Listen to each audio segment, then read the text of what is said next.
And to details. President Abdel Fattah al-Sisi congratulated the Egyptian people as well as the Arab and Islamic nations on the occasion of Prophet Muhammad's, peace be upon him, birth anniversary. On his social media pages, President al-Sisi wrote that the occasion represents a great example of infinite human giving and an idol for honesty, commitment and sacrifice. The President hoped all people to be inspired by strong will and patience on this day. President al-Sisi also wished that peace, security and stability spread all over the country. Meanwhile, President al-Sisi exchanged congratulatory cables with leaders of Arab and Islamic nations on the occasion of Prophet Muhammad's birth anniversary.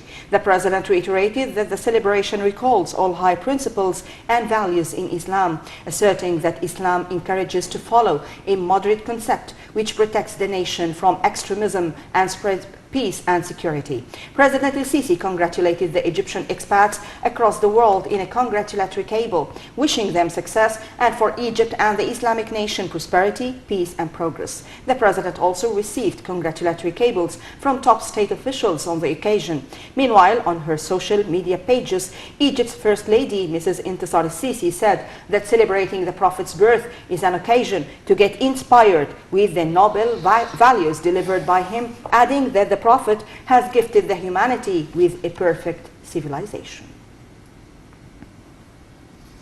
And Foreign Minister Sameh Shoukry continues on Thursday his meetings with Russian officials as part of his visit to Moscow. The talks cover bilateral ties and national issues of mutual concern. The talks also center on coordination between the two countries regarding ongoing efforts to revive the Middle East peace process in addition to regional crises. The top diplomat met with Russian Minister of Industry and Trade, Denis Montrov. He is also expected to meet with the head of the Russian National Security Council, Nikolai Patrushev. The foreign minister will also meet with the head of the Foreign Relations Committee at the State Duma, in addition to a number of senior Russian political officials. The Arab Parliament convened on Thursday in the first session of the third legislative season, headed by Parliament Speaker Adel Al-Assoumi. The Parliament is due to discuss the draft of the Parliament agenda, including reports by the 4 permanent committee. The Parliament is to approve the agenda of the committee.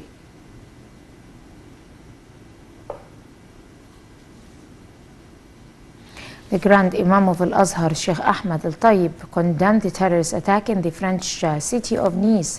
In a statement, Al-Azhar called for working to confront all acts of violence, extremism and hatred.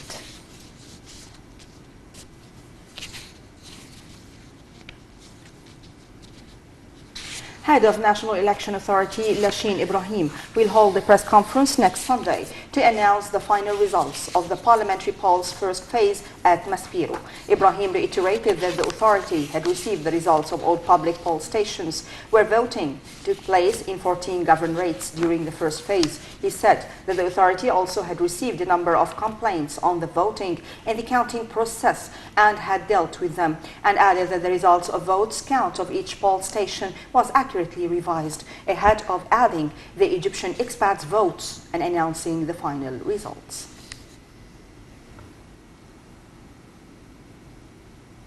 Egypt has on Wednesday reported 153 new coronavirus infections, bringing the total number of cases to 107,030 people since the outbreak hit the country in mid-February. The Health Ministry also reported 12 new deaths, bringing the total number of fatalities to 6,234. The ministry added that 90 patients were discharged from hospitals, rising the number of those who have recovered to 99,174 people.